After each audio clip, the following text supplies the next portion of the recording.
अस्सलाम वालेकुम नाज़रीन, पकड़ प्रोग्राम में रिजवान वट्टू आपकी खिदमत में हाज़िर है। नाज़रीन, आज बात करेंगे हम मौजूदा जो सूरत हाल है, जो बजट पेश किया गया हुकूमत की तरफ से, उसमें जो उन्होंने तकरीर की थी उसमें बहुत सी पेचीदा जो बातें रखी गई थी वो इसके बाद सामने आई कि बहुत से ऐसे जो उन्होंने गहराई में चीज़ें रखी गई थी वो बाद में उन्होंने आम आदमी पर वो बोझ पड़ा उन टैक्स का।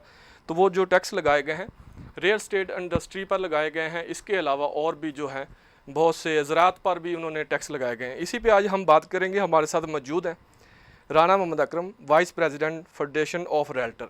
अस्सलाम वालेकुम राना साहब। जी वालेकुम सलाम। साथ ही मौजूद हैं कासिफ चौधरी साहब, सदर मरकज़ी तंजीम ताजरान पाकिस्तान।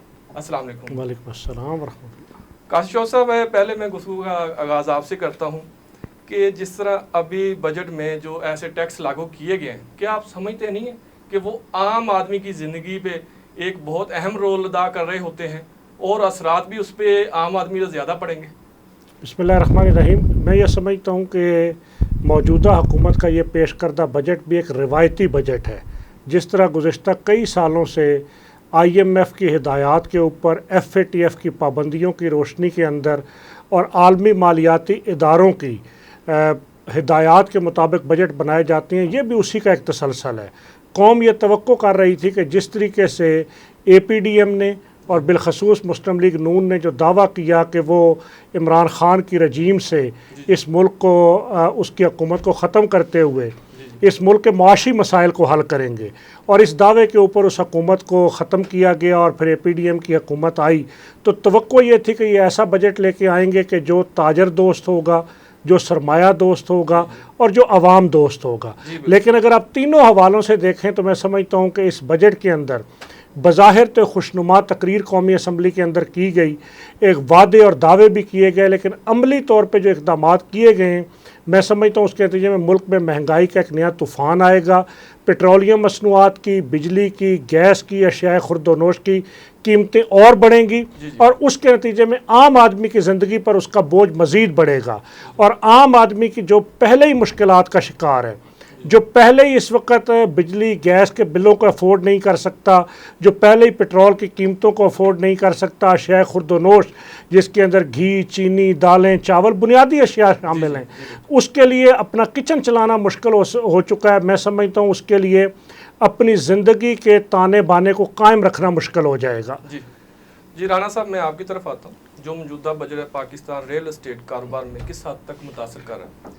इसके अलावा आप समझते हैं कि अगर रियल एस्टेट जो सेक्टर है मुतासर होगा तो आप समझते नहीं आम जो छोटी इंडस्ट्री है वो भी मुतासर होगी इससे? जी बिस्मिल्लाहिर्रहमानिर्रहीम। बिल्कुल जी, ये हमें नहीं समझ लगी ये किन की मशावरत से लोग बजट बनाते हैं। देखें, हाँ, स्पेशलाइजेशन का ज़माना है पूरी दुनिया में। जिस फील्ड जब बजट जब आता है, मुतल्लिका शोबों के लोगों को बुलाया जाता है, जो स्टेक होल्डर्स होते हैं, उनकी मशावरत से सारे काम पॉलिसियाँ तरतीब दी जाती हैं। अब ये बंद कमरों में बैठ के चंद एक लोग 2% को 4 कर दें, 4 को 8 कर दें, इनको क्या पता ज़मीनी गहराई क्या होती है, उसमें उस जो बिज़नेस है उसकी गहराइयाँ क्या हैं, उसमें क्या नुकसान हो सकता है। 6 साल पहले 2016 में भी यही काम हुआ था इस सालडार साहब के ज़माने में। उस वक्त भी इन्होंने बस बैठ के जनाब एडवांस टैक्स को डबल कर दें, गेन को डबल कर दें, और कारोबार का बिल्कुल भट्ठा बढ़ाने वाली बात होती है। दूसरे एक मेन जो चीज़ है जिसको हम रियल स्टेट गिनते हैं, बेसिकली ये कोई प्लाटों की सेल परचेज़ का नाम नहीं है जो आमतौर पे समझा जाता है। इसको ये एक बयानिया बना दिया गया है कि इससे नॉन प्रोडक्टिव काम है, इसका कोई मुल्क को फ़ायदा नहीं है। रियल स्टेट एक लार्जर स्केल में आता है, इसमें प्लाटों की सेल परचेज भी होती है, इसमें उसी प्लाट पे फिर नक्शा बनता है, मकान भी बनता है, उसी एक कमर्शियल प्लाट पे कमर्शियल बिल्डिंग भी बनती है जहाँ ताजर लोग बैठते हैं। तो ये पूरा का पूरा एक तामीराती सिलसिला जो है जिसमें कोई 40 किस्म की इंडस्ट्रीज़ वाबस्ता है जिनकी वहाँ पे अशिया इस्तेमाल होती हैं। इस तरह कुछ 30 या 32 किस्म के पेशे हैं जो इससे वाबस्ते हैं, यानी कुछ 70-75 हमारे पास जो डाटा है शायद इससे भी ज़्यादा हों, कम से कम 70-75 किस्म की जो इंडस्ट्री वो चलती है रियल स्टेट से। तो इस पे टैक्स लगाने से पहले सोचना चाहिए था, स्टेक होल्डर से मशावरत करते भी इसमें क्या है। हम ठीक है, गवर्नमेंट का हमें पता आजकल बहुत मुश्किल सूरत हाल है, ख़जाने खाली हैं, ज़्यादा रेवेन्यू इकट्ठा करना चाहते हैं वो, तो ये इनका 10 अरब का टारगेट है। हो सकता है हमारे पास वो ऐसी तजावीज़ जब हमारे साथ बैठते ये पॉलिसी जो वसाज हैं तो हम इसको 20 अरब का टारगेट बना के दे देते कि हम इंशाल्लाह इस रियल स्टेट के। अच्छा राना साहब, आप कहते हैं कि ऐसे पुलिस पहले भी गवर्नमेंट के साथ आपका जो है आपकी जो नुमाइंदा तंजीम है उनमें से लोग बैठते रहे, क्या आप समझते नहीं जो पॉलिसियाँ पीछे अच्छी चल रही होती हैं उन पॉलिसियों को आगे लेकर चलना चाहिए? पहले भी बहुत सी ऐसी सलाहत की गई ये जो गवर्नमेंट आती है वो अपना फार्मूला क्यों एक्टिव करने की कोशिश करती है, इसके बारे में क्या कहते हैं? ये कोई पता नहीं, मुझे आज तक नहीं समझ लगी ये फुर्तियाँ क्यों दिखाती है कोई गवर्नमेंट भी। जब भी आती है पहले गलत काम करके फिर इसको ठीक करना, भी पहले ठीक कर लें। जी जी। अल्लाह ताला ने अकल दी हुई है, हम भी पाकिस्तानी शहरी हैं, हम भी टैक्स देना चाहते हैं। हमें पता यहाँ पे लोग बिजनेस कर रहे हैं, कमा रहे हैं, वो बिजनेसमैन को उसमें से एक शेयर गवर्नमेंट को देना चाहिए। आखिर हमारा निज़ाम हुकूमत कैसे चलेगा? हमारे पास दफा के लिए 5-7 लाख फौज भी है, पुलिस के इदारे अमन अमान के लिए या डेवलपमेंट के काम होते हैं, हमें पानी भी चाहिए, डैम भी बनाने, आखिर ये पैसा कहाँ से आएगा? तो हम देना चाहते हैं, तो टैक्स का इशू नहीं है। लेकिन उसमें ये अब ये गलत काम करके फिर अभी हम टेबल टॉक करेंगे, फिर रिवाइज करेंगे, ठीक करेंगे, तो पहले ही माशाल्लाह टाइम वेस्ट होगा उसमें, टाइम भी उसमें वेस्ट होगा। तो लास्ट ईयर भी हमने गवर्नमेंट ने जो चीज़ें ऐसी डाली थी उसमें हमने उनको जब समझाया कि इसका उल्टा नुकसान होगा आपका, जो आपका टारगेट है उससे शायद कम ट्रांजैक्शन होगी। देखें, अगर फ़र्ज़ करें एक महीने में 100 ट्रांजैक्शन होती है, 1 लाख पर ट्रांजैक्शन आता है, गवर्नमेंट को 1 करोड़ आ गया। अभी इनके मुताबिक तो शायद अभी अगर 2 लाख आएगा फिर ट्रांजैक्शन 2 करोड़ हो जाएगा। हो सकता है ट्रांजैक्शन आधी भी ना रहे, उससे भी कम रेवेन्यू। जो अल्टीमेट का जो टारगेट है, जो अचीव करना, जो गोल है 10 अरब का, वो ऐसे नहीं होगा। वो हमारे साथ बैठ के हमारे पास काबिल अमल तजावीज़ हैं। और रियल स्टेट में जो मेन चीज़ है, देखें जो ओवरसीज़ पाकिस्तानी हमारे हैं उनके पास कोई ऐसा फिजिकल यहाँ पे नहीं, वो आके कोई काम नहीं कर सकते, कोई इंडस्ट्री लगा सकते। वो ये करते हैं, कोई प्लाट ले लिया, कोई इंस्टॉलमेंट वाला प्लाट ले लिया, किसी फ्लैट की बुकिंग करा ली कि चले हमारे एक रहायश का जब पाकिस्तान आएंगे तो बंदोबस्त हो जाएगा, कोई मकान किस्तों पर ले लिया। तो सब वो सारा उनका कोई 80-90% उनका जो सरमाया आता है सारा रियल स्टेट में जाता है। अच्छा, ये उस दरवाजे को भी बंद करना चाहिए। अच्छा राना साहब, इस पे भी टैक्स लगाएंगे, आप पे भी फिर आते हैं। काशिफ चौधरी साहब, मैं आपकी तरफ आता हूँ। अभी जो पेट्रोल की कीमतों में 15 से 18 रुपए इजाफे करने की जो है हमारे ज़राए के मुताबिक भी इतना इजाफा किया जाए, हो सकता है कि वो इजाफा ना किया जाए, बहुत से है कि इजाफा ना कीजिए, पर इतना है। अगर ये इजाफा होता है तो क्या आप समझते नहीं कि ये ताजरों पे और गरीब आदमी पे बहुत ज़्यादा बोझ बढ़ जाएगा? देखिए, मैं इस बजट के हवाले से ये कहना चाहूँगा कि ये पेट्रोलियम लेवी फ़ी लीटर 50 रुपये लीटर टैक्स उसके ऊपर लगाना चाहते हैं। और बजट के अंदर इन्होंने जो अहदाफ रखे हैं 750 अरब रुपया पेट्रोलियम लेवी से आमदन का इन्होंने तखमीना रखा है। उसके लिए मजबूरन इनको पेट्रोलियम मसनूआत की कीमतें बढ़ानी पड़ेंगी। और इस वक्त भी पेट्रोलियम मसनूआत की कीमतें बढ़ाने की एक नई तजवीज़ 210 रुपये लीटर इस वक्त पेट्रोल है, और मेरा ख्याल ये है कि अगले चंद दिनों के अंदर ये 240 रुपये तक चला जाएगा। और फिर जिस तरह आलमी मार्केट के अंदर कीमतें बढ़ रही हैं और जिस तरीके से ये जनरल सेल्स टैक्स भी पेट्रोल पे पूरा लेना चाहते हैं, पेट्रोलियम लेवी भी 50 रुपये लीटर लेना चाहते हैं, उसके नतीजे में अगले अरसे के अंदर मैं समझता हूँ कि ये 300 प्लस के ऊपर ये पेट्रोल चला जाएगा। और जब पेट्रोलियम मसनूआत की कीमतें इतनी बढ़ती हैं तो वो हर चीज़ को मुतासर करती हैं। इवन मसलन मैं आपको ये मिसाल देना चाहूँगा कि अगर एक सब्ज़ी जो खेत से चलती है, वो सब्ज़ी अक्सर कहा जाता है कि खेत के अंदर या छोटे शहर में तो बहुत सस्ती होती है, वो महंगी क्यों होती है? इसलिए कि जब 2 लाख और 2.5 लाख रुपए किराए पर एक ट्रक उसको लेकर किसी शहर की मंडी तक पहुंचता है, तो वो जो 2-2.5 लाख रुपया किराया वो ज़ाहिर है उसी सब्ज़ी और उसी फ्रूट पर पड़ता है। तो ऑटोमेटिकली पेट्रोलियम मसनूआत की कीमतें बढ़ने से हर चीज़ की कीमत बढ़ती है। और फिर पेट्रोल की कीमत से सिर्फ ये नहीं होता, पेट्रोल की कीमत बढ़ने के नतीजे में बिजली की कीमत बढ़ाना पड़ती है, इसलिए कि हमारे सारे पावर प्लांट्स जो हैं उनको फर्नेस ऑयल चाहिए। अच्छा, उसके नतीजे में गैस की कीमत बढ़ाना पड़ती है। जब हम आलमी मार्केट का मुकाबला करने की बात करते हैं, जब हम पाकिस्तान के एक्सपोर्ट को बढ़ाने की इस वक्त हुकूमत कहती है कि एक्सपोर्ट्स बढ़ाई जाएँ, और मुल्क के मसाइल का हल भी ये है कि इम्पोर्ट्स कम हों और एक्सपोर्ट बढ़ाई जाएँ, ताकि डॉलर बाहर जाने की बजाय बाहर से डॉलर पाकिस्तान के अंदर आए। तो जब इस पॉलिसी पर हम जाना चाहते हैं तो उसके लिए कास्ट ऑफ डूइंग बिजनेस को कम करना होता है, यानी पैदावारी लागत को कम करना होता है। पैदावारी लागत को कम करने के लिए क्या चीज़ चाहिए? सस्ती बिजली, सस्ती गैस, सस्ता पेट्रोल और कम टैक्सेस। लेकिन हमारे यहाँ पे उल्टा सा निज़ाम है कि हम एक्सपोर्ट बढ़ाना चाहते हैं और दूसरी तरफ हम बिजली, गैस, पेट्रोल को भी महंगा कर रहे हैं, और टैक्सेस के भी इनडायरेक्ट और डायरेक्ट टैक्सेस की एक भरमार है जिसको हम नाफिज करना चाहते हैं। तो उसके नतीजे के अंदर कोई चीज़ सस्ती नहीं होगी, उसके नतीजे के अंदर महंगाई का तूफान ही आएगा। और अभी जिस तरह आप रियल स्टेट सेक्टर की बात कर रहे थे, मतलब देखें इस बजट के अंदर इन्होंने रियल स्टेट सेक्टर के ऊपर एडवांस टैक्स जो पहले 1% था उसको 2% और 2% को 5% कर दिया। अच्छा, इसी तरीके से जो कैपिटल गेन था पहले उसकी मुद्दत 4 साल और 5 साल थी, अब इन्होंने 6 साल और 10 साल कर दी। आप मुझे बताइए कि कौन सा वो फॉरेन इन्वेस्टर है, बैरून मुल्क मुकीम पाकिस्तानी है, जो यहाँ पर एक प्लाट ख़रीदेगा, फिर 10 साल उसके बढ़ने का इंतज़ार करेगा कि 10 साल इसको मैं रखूं इसलिए कि कैपिटल गेन टैक्स मुझ पर ना लगे, और फिर उसकी शरह 15% कर दी। बस जितना शरह मुनाफा उसके अंदर नहीं है उससे ज़्यादा आपने टैक्स लगा दिया है। अच्छा, इससे होगा क्या? मैं समझता हूँ इसके नतीजे में एक तो इकनॉमिक एक्टिविटी रुकेगी, मुल्क के अंदर मुआशी सरगर्मियाँ रुकेंगी, दूसरा इस मुल्क में बेरोज़गारी उसके नतीजे के अंदर बढ़ेगी। इसलिए कि ये जितने भी छोटे तबके के लोग हैं, जिनको हम तरखान कहते हैं, जिनको हम मिस्त्री कहते हैं, जिनको हम कारपेंटर कहते हैं, इलेक्ट्रीशियन कहते हैं, प्लम्बर कहते हैं, उसका रिस्क किससे वाबस्ता है? वो सारा तामीरात की इंडस्ट्री से वाबस्ता है। वो बेरोज़गार होगा, और दूसरा उसके नतीजे के अंदर क्या होगा? वो बेरोज़गार ही सिर्फ नहीं होगा, आपकी मईशत का जो चलता हुआ पहिया वो रुकेगा। अच्छा, वो रुकेगा तो हुकूमत की आमदन कम होगी, और तीसरा उसका जो फैक्टर होगा जिसके बारे में हमेशा कहा जाता है, अनडॉक्यूमेंटेड इकानमी का वॉल्यूम मज़ीद बढ़ेगा। जब आप टैक्स बढ़ाते हैं तो लोग कीमतें छुपाना शुरू करते हैं। होना यह चाहिए कि आप टैक्सेस की शरह को कम करें ताकि लोग असल कीमतें ज़ाहिर करना शुरू करें। अच्छा, जब अनडॉक्यूमेंटेड इकानमी बढ़ती है तो उसके नतीजे के अंदर हुकूमती आमदन भी कम होती है। तो इसलिए मैं समझता हूँ कि हुकूमत को गैर दानिशमंदाना फ़ैसले करने की बजाय मुतलका शोबे के स्टेक होल्डर्स के साथ बैठ के मुशावरत करनी चाहिए। अच्छा, इसी तरह आप देखें बजट के अंदर इन्होंने छोटे ताजरों के मैं आपकी तरफ होता मैं राणा साहब से एक सवाल का जवाब ले लूँ। राणा साहब, जिस तरह रियल स्टेट जो सेक्टर है पाकिस्तान में अहम रोल का अदा करता है, जिसमें जो हुकूमत आती है उस पर बोझ डालती है, फिर भी जो है प्रॉपर्टी डीलर जिसे हम कहते हैं वो टैक्स देते हैं, वो सबसे ज़्यादा टैक्स देते हैं। क्या आप समझते नहीं कि ओवरसीज जो पाकिस्तानी है जो इन्वेस्ट कर रहे हैं इस मौजूदा हाल में वो इन्वेस्ट करेंगे पाकिस्तान पे? और इन्होंने कहा कि नॉन प्रोडक्ट ये है टैक्स, और गवर्नमेंट के नुमाइंदों ने कहा है कि ये इसकी जो पैसे बाहर जाते हैं, ये क्या है इसमें? देखिए, मैंने जैसे पहले भी अर्ज़ किया, जो ओवरसीज़ पाकिस्तानी यहाँ कोई और बिजनेस नहीं कर सकते। किसी भी बिजनेस के लिए फिजिकल उसका इंसान का यहाँ पे होना ज़रूरी होगा। वो फैक्ट्री लगाए या कोई भी ऐसा काम करे, तो सिर्फ ये बाद ये काम है कि वो यहाँ सरमाया भेज दें किसी अजीज़ो कारब के पास, वो अपना बहन भाई कोई भी यहाँ पे उनका वालद होगा, वो प्रॉपर्टी खरीदे, उसकी रेंटल इनकम आएगी, या इस तरह को प्लाट ले लें कि चलो उसमें इंस्टॉलमेंट पे ले लें। तो रियल स्टेट में जितना पैसा डायरेक्टली आ रहा है, कोई 80-90% तो रियल इसी में जाता है। ओवरसीज जितने फॉरेन रेमिटेंस आती हैं उसमें थोड़ा बहुत पैसा होगा, किसी ने कोई शादी ब्याह के लिए रखा होगा, कोई गाड़ियों के लिए रखा होगा, बाकी अल्टीमेट सारा सारा रियल स्टेट में आता है। एक तो वो जो दरवाज़ा था एक, यानी एक हमारे पास खुला हुआ था पैसे आने का, वो ये बंद करना चाह रहे हैं। तो जैसे मैंने पहले किया, इनको पता नहीं है कौन बताता कि इसको डबल कर दें, ऐसे कर दें।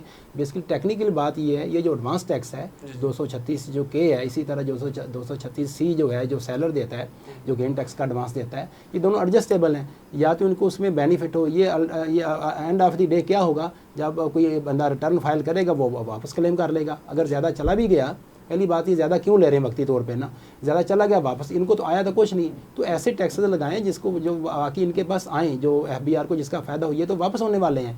ये एडजस्टेबल टैक्स हैं, ये रिफंडेबल वाले टैक्स हैं। अच्छा राणा साहब, अगर ये टैक्स लगाए जाते हैं गवर्नमेंट की तरफ से, लागू हो जाते हैं, लागू तो कर दिए क्योंकि आपने कॉल दी पूरे पाकिस्तान को बंद करने की, अगर तो फिर ये समझते नहीं कि ये इंडस्ट्री क्लैप कर जाएगी? ये बिल्कुल देखें, अभी 30 तारीख तक हमारे पास टाइम है। इंशाल्लाह हम कोशिश करेंगे कि बैठ के कोई इनके साथ उनको मुज़ाकरात के ज़रिए अपनी बात हम मनवा लें या समझा दें। हम भी पाकिस्तान के खैरी हैं, खैर खाएँ, गवर्नमेंट भी हमारी है, ये लोग भी हमारे हैं, इदारे भी हमारे हैं, FBR भी हमारा है। हम टैक्स देना चाहते हैं लेकिन किसी सिस्टम के तहत अगर करें। अगर ये हमारी बात नहीं मानेंगे तो कमोबेश 5 लाख इस वक्त रियल एस्टेट का लोग काम करते हैं। 1 लाख तो हमारी जो फेडरेशन ऑफ रियल्टर्स है इसके मेंबर हैं पूरे पाकिस्तान में, तो 70 से 80 एसोसिएशन हैं हमारे साथ जो रिलेटेड हैं। तो वो 5 लाख लोग हैं, हर घर में अगर 5 बंदे भी लगाएं तो 25-30 लाख तो इफेक्ट होंगे ना, उनका कारोबार इफेक्ट होगा, ओवरसीज़ लोग जो इन्वेस्टर्स हैं वो भी इफेक्ट होंगे। तो हमारा फिर यही है कि हमने परसों एक प्रोग्राम किया, पूरे पाकिस्तान के लोग यहाँ इस्लामाबाद में आए हुए थे हमारे रियल एस्टेट के, कि अगर हमारी बात ना मानी गई तो इंशाल्लाह हम भरपूर तहरीक चलाएँगे। जिस तरह लास्ट ईयर इन्होंने 1 नवंबर को बहुत ही एक उजलत में एक SRO जारी कर दिया FBR ने कि वैल्यूएशन टेबल जो होगा वो जनाब FBR को दी जाएगी। अब FBR के पास क्या मैकेनिज़्म है, उनको क्या पता प्रॉपर्टी के किस इलाके में क्या रेट हैं, कितने उनके पास कोई वसाइल हैं या ऐसे। तो ये एक जैसे पहले से पाकिस्तान में चलता है कि सूबों को इख्तियार दिया जाए, DC के पास पूरा एक सिस्टम भी होता है। अच्छा, इसी तरह जो स्टेक होल्डर हैं हम बताएंगे उन्हें किस सेक्टर में क्या रेट है। तो पहले भी जो हमारा एक FBR का रेट है वो मार्केट के करीब तर तो है, तो उस वक्त ही हमने भरपूर तहरीक चलाई, उनको समझाया तो उन्होंने वो वापस ले लिया SRO ना। तो अभी भी हम यही करेंगे कि टेबल टॉक के जरिए बात मनवाने की कोशिश करेंगे। अगर नहीं मानेंगे तो इंशाल्लाह हम भरपूर रद्द-ए-अमल देंगे और जिस हद तक भी जाना पड़ा जाएंगे। काशिफ चौधरी साहब, मैं आपकी तरफ आता हूँ। अभी कहा जा रहा है कि आटे के बाद हम घी पे सब्सिडी देंगे 300 रुपये जो है। जो ज्वेलरी स्टोर है उनकी जो म्यार है वो आप समझते नहीं है कि वो म्यार नहीं होता, और देखना वो चीज़ उसमें क्वालिटी में भी कम होती है, और उसमें आप क्या कहते हैं इसके बारे में? देखिए, मैं तो बुनियादी एक बात कहना चाहता हूँ कि हुकूमत को ये चाहिए कि महंगाई के तनासब से जी मज़दूर की उजरत मुकर्रर करे, महंगाई के तनासब से सरकारी मुलाजमीन की तनख्वाहों में इजाफ़ा करे। मतलब 15% अभी इजाफ़ा किया गया है। मैं ये समझता हूँ कि महंगाई के तनासब से ये ना होने के आटे में नमक के बराबर भी नहीं है। जी। अच्छा, इसी तरीके से लोगों की आमदन को बढ़ाने का ज़रिया बनाए। ये जो सब्सिडीज़ हैं ये मसाइल का हल नहीं है। जी बिल्कुल। और सब्सिडीज़ के नतीजे के अंदर कुछ लोग नवाजे जाते हैं, कुछ लोगों के बैंक बैलेंस बढ़ते हैं, कुछ लोगों के महल्लात में इजाफा होता है, और चंद 100 लोगों को वो रिलीफ मिलने के अलावा बाकी सब अफसरशाही और ब्यूरोक्रेसी और ऐवान इक़्तिदार में मौजूद लोगों की अयाशियों पर खर्च होता है। इसलिए सब्सिडीज़ कभी भी मसाइल का हल नहीं होता। अब देखिए, आटे पर सब्सिडी दी जाती है, अभी घी की बात हो रही है। होता क्या है, आटे के एक ट्रक को कहीं खड़ा करके या घी के एक ट्रक को कहीं खड़ा करके वहाँ फ़ोटो सेशन किया जाता है, कितने लोगों तक वो आटा या घी पहुँचता है? बाकी लोग तो वही महंगा ख़रीदने पर मजबूर होते हैं। चौधरी साहब, अभी जो इस्लामाबाद की इंतज़ामिया है वो तो सोशल मीडिया पे देखा जा रहा है कि वो जगह जगह ट्रक उन्होंने खड़े किए हुए हैं, तो वो जो आटा है सब्सिडी वाला वो दे रहे हैं। तो कुछ जो हैं जो जो एसोसिएशन वाले हैं वो कहते हैं कि वो उनका जो आटा होता है उनका वो म्यार नहीं होता, उससे हम वो रोटी बना नहीं सकते। वो हम जो रोटी का वजन होता है, हमें जो 15 रुपए से 25 रुपए की रोटी का रेट दिया जाए, तो क्या? देखिए, मैं इस पे बात ज़रूर करना चाहूँगा कि ये जो सब्सिडी दी जाती है ये हल्की क्वालिटी की चीज़ें ख़ुद इंतज़ामिया बनाने पर मजबूर करती है, और वो सिर्फ़ हुकूमत की खानापुरी के लिए और फ़ाइलों का पेट भरने के लिए उस कम कीमत पर अशिया बनाई जाती हैं। मसलन आप भी जानते हैं और बहुत से लोग इस पर कि आटे के अंदर सूखी रोटियों को और होटलों और तंदूरों से बचने वाली रोटियों को, अच्छा इसी तरीके से दीगर बहुत सारी चीज़ें। मसलन मैं आपके यहाँ इस प्रोग्राम में ये बात कहना चाहूँगा कि जब हुकूमत दूध का रेट 80 रुपये मुकर्रर करना चाह रही होती, तो मैं ख़ुद कितने अजला के डिप्टी कमिश्नर से मिला, तो उन्होंने क्या कहा? उन्होंने कहा कि आप अपने ताजरों को कहें कि एक काउंटर उस सस्ते दूध का लगा दें, और उस काउंटर के ऊपर बेशक पानी मिला दूध या हल्की क्वालिटी का दूध बेचें। तो मैंने कितने कमिश्नर्स को और डिप्टी कमिश्नर्स को ये कहा कि आप क्यों ताजरों को मजबूर करते हैं कि वो 2 नंबर चीज़ें बेचें। हम ताजर नुमाइंदा होने की हैसियत से ताजरों को ये कहते हैं कि ईमानदारी से काम करें, मिलावट से पाक अशिया बेचें, अच्छी अशिया बेचें, अफजान सेहत के असूलों के मुताबिक काम करें। वो बज़ाहिर तो अफजान सेहत के असूलों की बात करते हैं और दूसरी तरफ मिलावट वाली चीज़ें बेचने पर मजबूर करते हैं, और फिर खानापुरी के लिए कुछ छापे मार के, कुछ जगहों पे जुर्माने करके, कुछ दुकानें सील करके, अखबारी ख़बरें बनाने के बाद महंगाई का ख़ात्मा हो जाता है। हकीकत में ये हल नहीं है इन मसाइल का। डिस्ट्रिक्ट प्राइस कंट्रोल कमेटियाँ हों, वो अमलन पूरे मुल्क के अंदर गैर फ़ाल हैं। प्राइस कंट्रोल कमेटियों के अंदर ताजर नुमाइंदों को शामिल नहीं किया जाता। इसी तरीके से अशिया की वाफर सप्लाई को यकीनी बनाना हुकूमत की ज़िम्मेदारी है, उसको यकीनी नहीं बनाया जाता। और फिर ये जो माफियाज हैं, चाहे पिछली हुकूमत थी वो माफियाज की बात करती थी, आटा माफिया, चीनी माफिया, अद्वियात माफिया, पेट्रोल माफिया, ये माफियाज कहाँ हैं? ये इक़्तिदार की भूल भलियों के अंदर मौजूद हैं। चाहे कल के हुक्मरान थे, चाहे आज के हुक्मरान हैं, ये सब हुक्मरानों के दाएं और बाएं बैठे हैं। तो इसलिए हुक्मरानों को अपने घर की सफाई करनी होगी, तब माफियाज ठीक होंगे, तब माफियाज के खिलाफ कार्रवाई होगी। वरना अवाम महंगाई का रोना रोती रहेगी और ताजरों को मुर्दे इल्ज़ाम ठहराती रहेगी।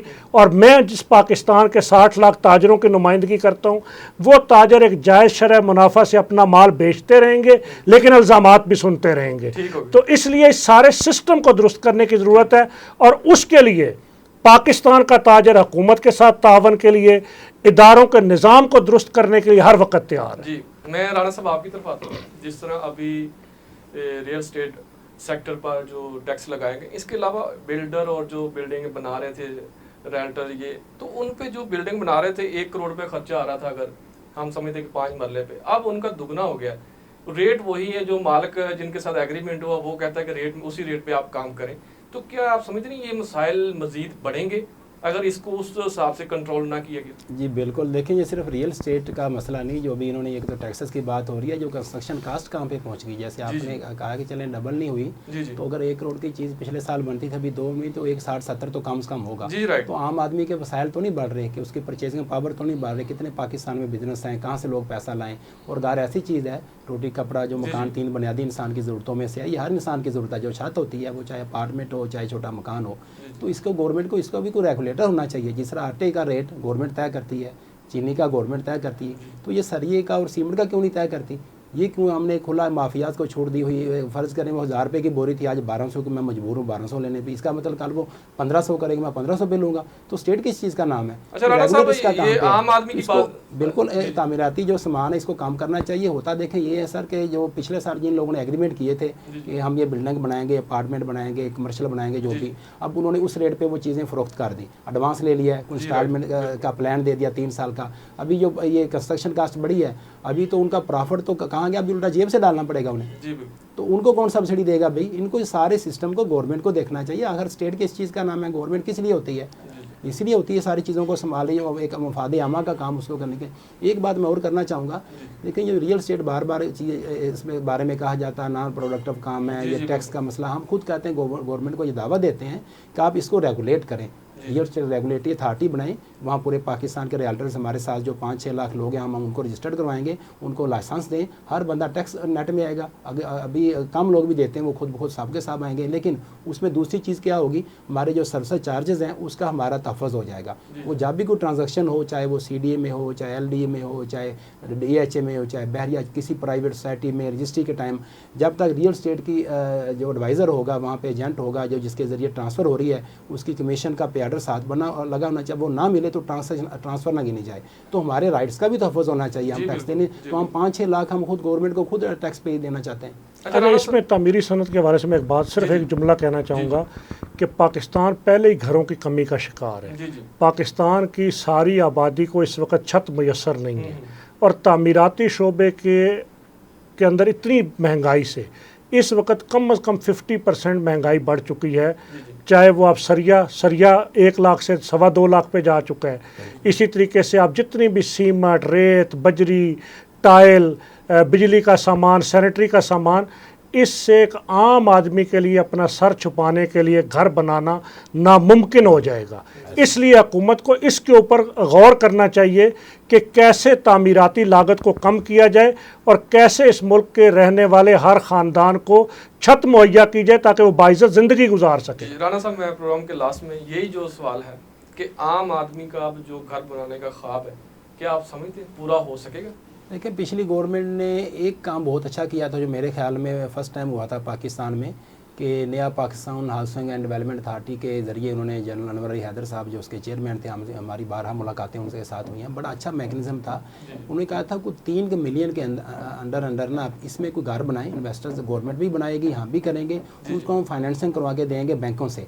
उसमें बहुत मुनासिब सा को मार्कअप कह लें या इस्लामी तरीके जो बैंकिंग के ज़रिए जो भी, बाकी गवर्नमेंट उसमें सब्सिडी देगी। एक बड़ा अच्छा प्लान था कि आम आदमी जो 15-20 हज़ार किराया देता है, क्या उसकी किस्मत में ये कि सारी उम्र किराए पे रहे, वो 15-20 हज़ार की इंस्टॉलमेंट दे के वो अपना घर ओन करे। घर से मुराद अपार्टमेंट। अभी भी इस गवर्नमेंट ने जो एक अच्छा काम किया वो भी मैं बता दूं आपको। देखिए, इन्होंने जो होल्डिंग पीरियड बढ़ाया है ना, 4 से 6 साल किया, प्लाटों पे किया है। इनके जहन में ये कि प्लाट का किसी को फ़ायदा नहीं होता, स्टेट को ये नॉन प्रोडक्टिव काम है प्लाटिंग। लोग फ़र्ज़ करें आपने लिया, साल बाद बेच दिया, किसी को क्या फ़ायदा हुआ? उस प्लाट पे घर बनना चाहिए या कोई कमर्शियल बिल्डिंग बननी चाहिए। तो मकान पे 4 साल है, अपार्टमेंट पे इन्होंने 2 साल कर दिया। ये बहुत अच्छी एक इन्होंने काम किया, ताकि ये चाहते हैं कि अपार्टमेंट की तरफ लोग जाएं। और हमारी जो आबादी, जिस तरह पाकिस्तान की 22-23 करोड़ की आबादी है, आप देखें 25 साल बाद ये 45 करोड़ में जाएगी। आधा अरब के करीब इंसान होंगे पाकिस्तान में। 7,96,096 मरबा किलोमीटर हमारा सिर्फ रकबा है, तो हम तो ज़मीन को खा रहे हैं। तो आबादी जिस तरह हमारी ऊपर को बढ़नी चाहिए, ये वर्टिकल हो। ये पिछली गवर्नमेंट की सोच थी। और मिफ्ताह साहब से हमारी एक मुलाकात, उसने कहा हम भी यही चाह रहे हैं। इसको उन्होंने 2 साल कर दिया। ये एक अच्छा काम बहरहाल किया इन्होंने पूरे बजट में, कि 4 साल की बजाय फ्लैटों को 2 साल कर दिया। आज अगर आप फ्लैट आप लेते हैं 2 साल बाद उस पर कोई टैक्स नहीं होगा। जी काशिफ साहब, प्रोग्राम के लास्ट में क्या मैसेज देंगे आप? देखिए, मैं मैसेज तो यही देना चाहूँगा कि हुक्मरानों को चाहिए कि वो स्टेक होल्डर्स की मुशावरत से अवाम दोस्त पॉलिसियाँ और इस बजट के अंदर जितने ऐसे इकदाम हैं, अभी भी हुकूमत के पास वक्त है कि ताजरों से और मुख्तलिफ़ शोबों के साथ बैठ के उसको हकीकत पसंदाना बनाए। अगर नहीं बनाएगी तो हुकूमत के रेवेन्यू अहदाफ पूरे नहीं हो सकेंगे। और दूसरी अहम बात यह कि 7,000 अरब रुपया जो ये रेवेन्यू इकट्ठा करना चाहते हैं इस कौम का खून निचोड़ के, तो इस कौम का खून तो निचोड़ना चाहते हैं लेकिन हुक्मरान अपने अखराजात कम नहीं करना चाहते। हुक्मरानों को ख़ुद मिसाल बनना होगा, अपने अखराजात कम करना होगा।